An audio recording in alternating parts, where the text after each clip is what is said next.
So having cast on your 15 stitches, we have here nicely spaced out 15 stitches on a needle. You're now going to hold the needle which has the stitches on in your left hand or in your non-dominant hand.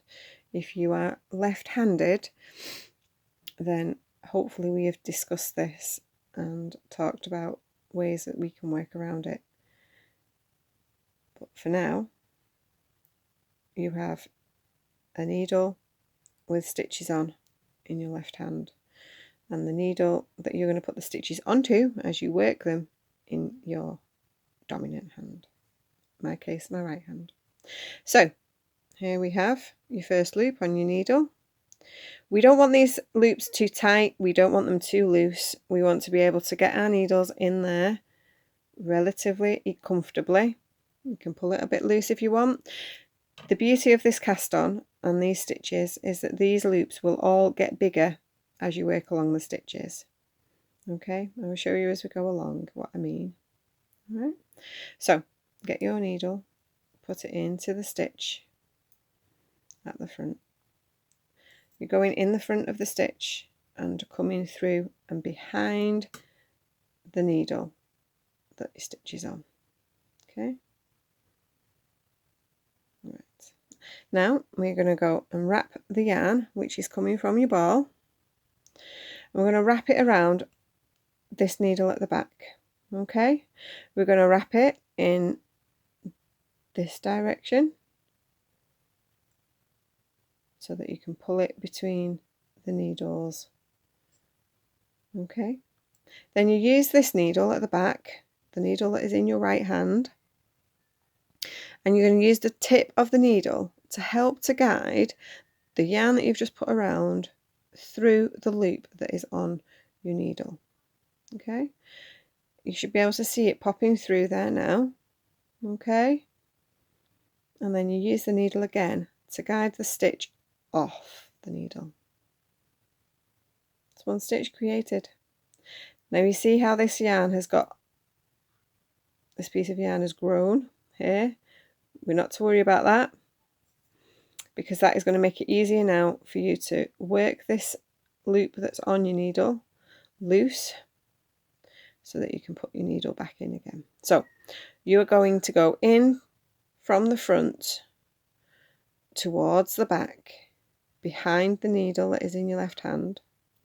You're going to get the yarn that's coming from your ball and you're going to wrap it around behind everything, between the two needles. Make sure it catches between the two needles.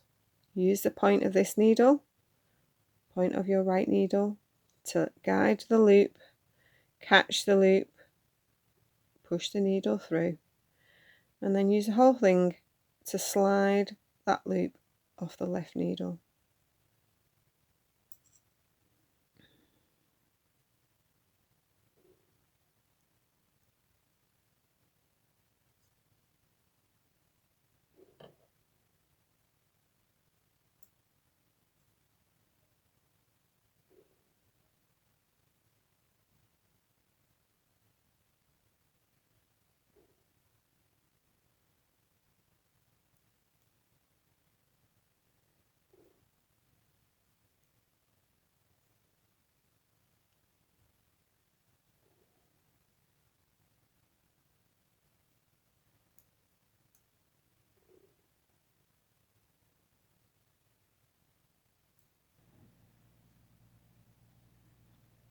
So close to the end of the row now, you're doing amazing.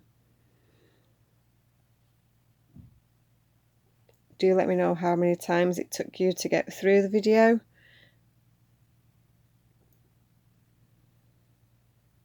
To get the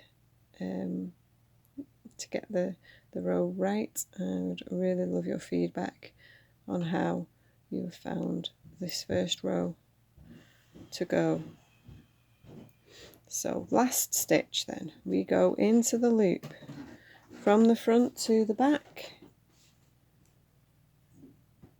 into the loop, wrap that yarn around, pull it between the 2 needles, slide and off.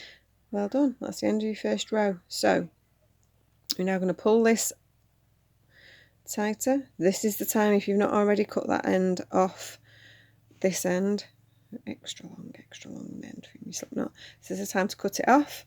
That is the end of your first row. Do you count your stitches? 2, 4, 6, 8, 10, 12, 14, 15. Make sure you've got 15 still. If you have any more than 15, do go back and start from the beginning, undo it, go back to the cast on video, start again. If you have less than 15, again the same thing.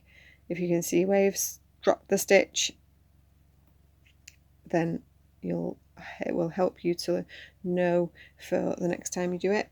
But yes, if there is more or less than 15 stitches and you cast on 15, then do go back and start again.